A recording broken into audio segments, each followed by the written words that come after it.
அன்புள்ளம் கொண்ட எல்லா தமிழ் மக்களுக்கும் வணக்கம். இன்று நாட்டில் நடந்த முக்கிய நிகழ்வுகள் என்னவென்று ஒவ்வொன்றாக பார்ப்போம் வாருங்கள்.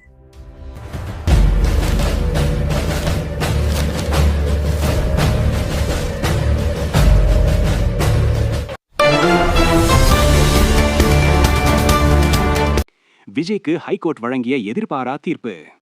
புலி படத்திற்கு 15 கோடி ரூபாய் கணக்கில் காட்டப்படாத பணம் வாங்கியது தொடர்பாக வருமான வரித்துறை ரூபாய் 1.5 கோடி அபராதம் விஜய்க்கு விதித்தது. அதைத் தொடர்ந்து அந்த அபராதத்தை தள்ளுபடி செய்யுமாறு விஜய் ஹைகோர்ட்டை நாடினார். அந்த வழக்கு விசாரணைக்கு வந்த நிலையில் நீதிபதி, இதில் எவ்வித சட்டவிரோதமும் இல்லை, இந்த அபராதம் சரியானது, எனவே உடனடியாக அந்த அபராதத்தை செலுத்துமாறு கூறி வழக்கை தள்ளுபடி செய்து தீர்ப்பு வழங்கியிருக்கிறார்.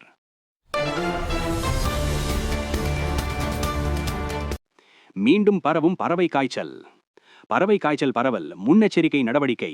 காய்ச்சல், இருமல், தொண்டை வலி ஆகியவை பறவை காய்ச்சலின் அறிகுறிகள். எனவே பறவைகளை கையாள்பவர்கள் கவனமுடன் பணியாற்ற வேண்டும். சரிவர சமைக்கப்படாத முட்டை, இறைச்சிகளை தவிர்க்க வேண்டும். பறவை காய்ச்சல் பரவலை தடுக்க பொதுமக்களுக்கு பொது சுகாதாரத்துறை எச்சரிக்கை. திருப்பரங்குன்றம் செல்லும் பிரதமர். திருப்பரங்குன்றத்தில் தீபம் ஏற்ற முடியவில்லையே என்ற விரக்தி பெரும்பான்மை சமுதாய மக்களின் மனதில் இருக்கிறது. பிரதமர் வந்த பிறகாவது தீபம் ஏற்றப்படுமா என்ற எண்ணம் மக்களிடம் இருக்கிறது. அதனால் பிரதமர் திருப்பரங்குன்றம் கோயில் செல்ல வாய்ப்பு இருக்கிறது. பாஜக மாநில தலைவர் நயினார் நாகேந்திரன் பேட்டி.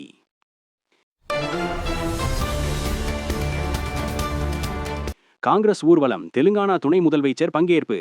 மகாத்மா காந்தி 100 நாள் வேலைவாய்ப்பு உறுதியளிப்பு திட்டத்தை சிதைக்கும் ஒன்றிய பாஜக அரசை கண்டித்து சென்னையில் தமிழ்நாடு காங்கிரஸ் கமிட்டி தலைவர் திரு கு. செல்வபெருந்தகை எம்எல்ஏ தலைமையில் நடைபெற்ற பிரம்மாண்ட பாத யாத்திரையில் தெலுங்கானா துணை முதலமைச்சர் திரு விக்ரமார்கா கலந்து கொண்டார்.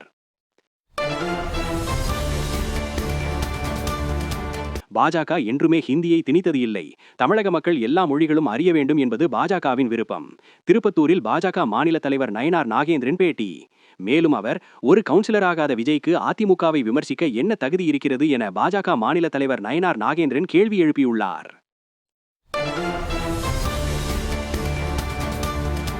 சட்டசபை தேர்தலை முன்னிட்டு தவக சார்பில் இன்று முதல் விருப்ப மனு விநியோகம். சென்னை பனையூரில் உள்ள கட்சி அலுவலகத்தில் மனுக்களை பெறலாம் என அறிவிப்பு.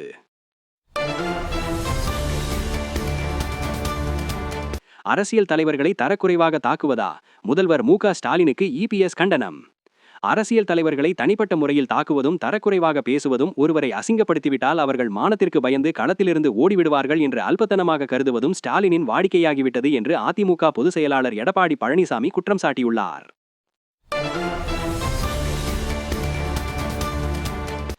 மாம்பழம் சின்னம் எங்களுக்குத்தான், பாமக நிறுவனர் ராமதாஸ் பேச்சு.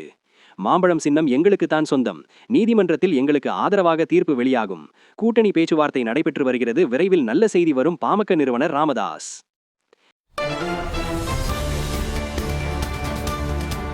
ஆசிரியர் சங்கம் கண்டன ஆர்ப்பாட்டம். 2021ஆம் ஆண்டு பிறப்பிக்கப்பட்ட அரசாணை 5 படி ஆசிரியர்களுக்கான தர ஊதியம் வழங்க கோரி திருச்சியில் அரசு உதவி பெறும் ஆசிரியர் சங்கம் சார்பில் கண்டன ஆர்ப்பாட்டம். உயர்கல்வித்துறை அமைச்சர் கோவி செழியன், அமைச்சர்கள் நேரு, அன்பில் மகேஷ் பொய்யாமொழி மற்றும் நிதித்துறை அமைச்சர் தங்கம் தென்னரசு ஆகியோரை சந்தித்து மனு அளித்தும் எந்த ஒரு நடவடிக்கையும் இல்லை என ஆசிரியர்கள் வேதனை.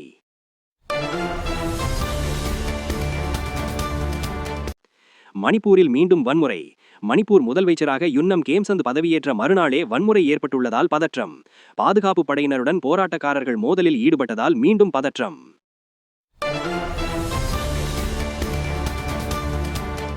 இந்தியா அமெரிக்கா ஒப்பந்தம் மார்ச்சில் கையெழுத்து. இந்தியா அமெரிக்கா இடையிலான தடையற்ற வர்த்தக ஒப்பந்தம் மார்ச்சில் கையெழுத்தாகும். இந்த ஒப்பந்தத்தின் மூலம் இருதரப்பு வர்த்தகம் $500 பில்லியன் அதிகரிக்கும், ஒன்றிய அமைச்சர் பியூஷ் கோயல் தெரிவிப்பு. ரஷ்யாவிடமிருந்து கச்சா எண்ணெய் வாங்குவதை நிறுத்த ஒப்புக்கொண்டதால் இந்தியா மீதான வர்த்தக வரி 18% குறைக்கப்படும் என அதிபர் டொனால்ட் ட்ரம்ப் அறிவித்திருந்தார்.